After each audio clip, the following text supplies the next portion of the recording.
మంచు కుటుంబంలో మొదలైన వివాదం కీలక మలుపు తిరిగింది. లేటెస్ట్గా సుప్రీంకోర్టు మెట్లెక్కారు నటుడు మోహన్ బాబు. జర్నలిస్టుపై దాడి కేసులో తెలంగాణ హైకోర్టు తీర్పును సవాల్ చేస్తూ సుప్రీంకోర్టును ఆశ్రయించారాయన. తన వయసు 78 ఏళ్లని, గుండె సంబంధిత వ్యాధితో బాధపడుతున్నానని, అందుకే తనకు ముందస్తు బెయిల్ మంజూరు చేయాలని పిటిషన్లో పేర్కొన్నారు. అయితే మోహన్ బాబు పిటిషన్ను స్వీకరించిన ఉన్నత న్యాయస్థానం విచారణ జరిపింది. జస్టిస్ సుధాంశు దులియా, జస్టిస్ ప్రశాంత్ కుమార్ మిశ్రా మోహన్ బాబు ముందస్తు బెయిల్ పిటిషన్ను విచారించారు. అయితే సుప్రీంకోర్టు సీనియర్ న్యాయవాది ముకుల్ రోహత్గి అందుబాటులో లేకపోవడంతో మోహన్ బాబు తరపు లాయర్ పాస్ ఓవర్ కోరారు. దీంతో కేసును వచ్చే గురువారానికి వాయిదా వేసింది సుప్రీంకోర్టు. ఇటీవల మంచు ఫ్యామిలీలో విభేదాలు రచ్చరచ్చగా మారాయి. మోహన్ బాబుకు ఆయన చిన్న కుమారుడు మంచు మనోజ్కు మధ్య ఆస్తుల వివాదం నేపథ్యంలో 2024 డిసెంబర్ 10న హైదరాబాద్ శివారు జల్పల్లిలోని మోహన్ బాబు ఇంటికి వెళ్లాడు మనోజ్. అయితే కొడుకుని ఇంట్లోకి రానివ్వకుండా మోహన్ బాబు సెక్యూరిటీ సిబ్బంది అడ్డుకున్నారు. ఆగ్రహానికి గురైన మనోజ్ గేట్లు బలవంతంగా తోసుకొని ఇంట్లోకి వెళ్లాడు.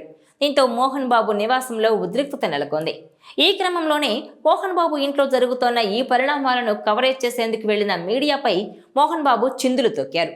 విచక్షణ కోల్పోయి ఏకంగా జర్నలిస్టు చేతిలోని మైకు లాక్కొని అతనిపై దాడి చేశారు. ఈ ఘటనలో రిపోర్టు తలకు తీవ్ర గాయాలయ్యాయి. జర్నలిస్టుపై మోహన్ బాబు దాడి ఘటన తెలుగు రాష్ట్రాల్లో దుమారం రేపింది. ఈ క్రమంలోనే బాధిత జర్నలిస్టు ఫిర్యాదు మేరకు పోలీసులు మోహన్ బాబుపై అటెంప్ట్ మర్డర్ కేసు నమోదు చేశారు.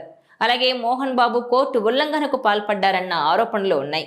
గత నెల డిసెంబర్ 24న పోలీసుల ముందు హాజరు కావాలని కోర్టు ఆదేశాలు జారీ చేసింది. అయితే వాటిని మోహన్ బాబు పాటించలేదు. ఈ నేపథ్యంలోనే మోహన్ బాబుకు హైకోర్టు బెయిల్ నిరాకరించింది.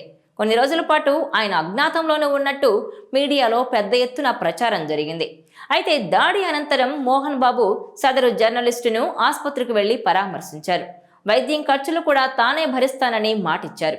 ఈ దాడిని జర్నలిస్టు సంఘాలు తీవ్రంగా ఖండించాయి. ప్రతిగా క్షమాపణలు చెప్పాలని కూడా డిమాండ్ చేశాయి. అరెస్టు భయంతో అజ్ఞాతంలోకి వెళ్లిపోయిన మోహన్ బాబు ఆ తర్వాత తాను ఎక్కడికి వెళ్లలేదని, ఇంట్లోనే ఉన్నానని ప్రకటించారు. దీంతో పోలీసులు ఆయన్ను ఈ కేసులో ఎందుకు అరెస్టు చేయడం లేదనే చర్చ మరింత పెరిగింది. అయితే అదే సమయంలో బాధితుణ్ణి మోహన్ బాబు సహా కుటుంబ సభ్యులు పలుమార్లు ఆసుపత్రికి వెళ్లి పరామర్శించారు. అతన్ని వైద్య ఖర్చులతో పాటు ఇతరత్ర ఆర్థిక సాయం చేసేందుకు హామీలు ఇచ్చి వచ్చారు.